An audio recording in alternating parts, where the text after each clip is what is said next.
Like, what's that show called that Will Smith plays, that black guy who kind of makes it in the financial world, Pursuit of Happiness. I never saw that. Yeah, it's a great movie. It wasn't like Pursuit of Happiness, man. Like where the guy struggles and he gets over it and he makes it. Yeah.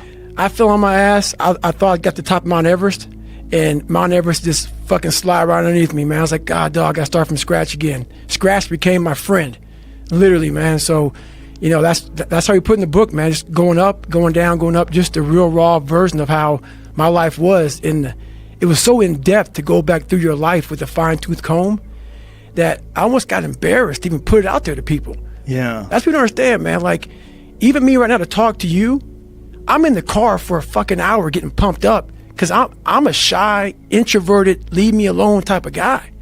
Like, I'm still that motherfucker who is 6 years old, at a play, who can't say his line because I know I'm going to stutter in front of 5 people.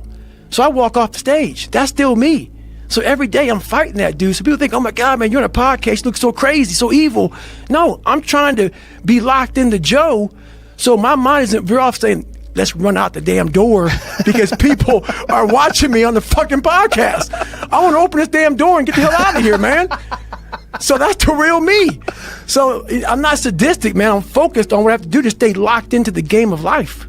And that's why I tell people, man, I go there. I go there. That's one of the reasons why this book is so good, is because you're so honest about your vulnerabilities and how you overcome them. And for people that see someone who's a beast, who's done great things, you just assume that they're different than you. Right. But then you hear about your insecurities and your pitfalls and all the things that went wrong with you, and you realize, well, God damn it, those are the same things that go wrong with me. Like, maybe I have that inside of me and I've just never summoned it. Right. And I'll tell you this, I started really realizing that when I started overcoming myself, I started getting around these real alpha males, these hard men. And I always put people way above me when I was growing up. Like, my God, they had to have a lot more than me to get to where they're at. And a lot of them did. But once you get around the best of the best of the best people, you can kind of start breaking them down and realizing, man, you're just as fucked up as me. Like we all have, but all you did was you hit it better. Your upbringing, your mom and dad, your society, the way you were raised, it hit it better than mine. You weren't the only black kid, or there was like 5 in a school. I can't hide. Going through buds, I was the only black kid. You can't hide. But I started realizing, just because I look different than you, a lot of you motherfuckers can't hide either. So it started giving me courage through watching people that we all have a story. We all have a jacked up life in one way or another. Some of us don't have the guts to talk about it, though. And that's where I found the guts to talk about mine. Well, there's purity in physical pursuits, right? Because it doesn't matter what your social status is. It doesn't matter how people perceive you. When it comes down to how long can you stay in that pool, when it comes down to how far can you run, right, when it comes down to how much can you push yourself past the part where you want to quit, right, how far can you keep going? There's a purity in that it dissolves social order, all that bullshit, what people think about you goes out the window. It's who are you right now? That's right. Who are you right now? That's a true statement, man. And I look at it as psychological warfare. And that's where I started learning that life is one big psychological warfare that you play on yourself. You play on yourself, man. The most important conversation I ever had is with myself. And the shit I was telling myself was so fucked up. It was so wrong. It was so misguided. And other people start to write that dialogue for you also. And it starts to be what you say to yourself every single day. And I started creating a whole nother warfare.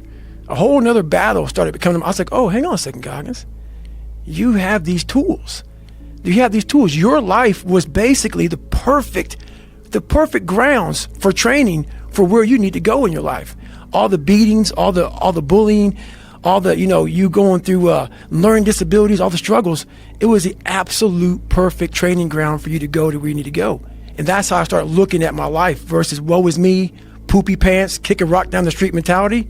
It was, nah, God just hooked you right the fuck up. He hooked you right up, man, with the perfect place. You were training for the first 18, 19, 20 years. You were training for this stuff, man. You have the advantage of everybody else versus, my God, they're so above me. They came from a great family. Mom and dad love them.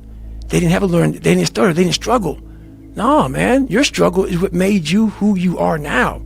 So I started flipping this into a whole different, I started being a master of what I was scared of. I was scared of my mind. And I became literally a master of that mind. And that's what now, from now on, it sets me apart from most people. I started diving into that.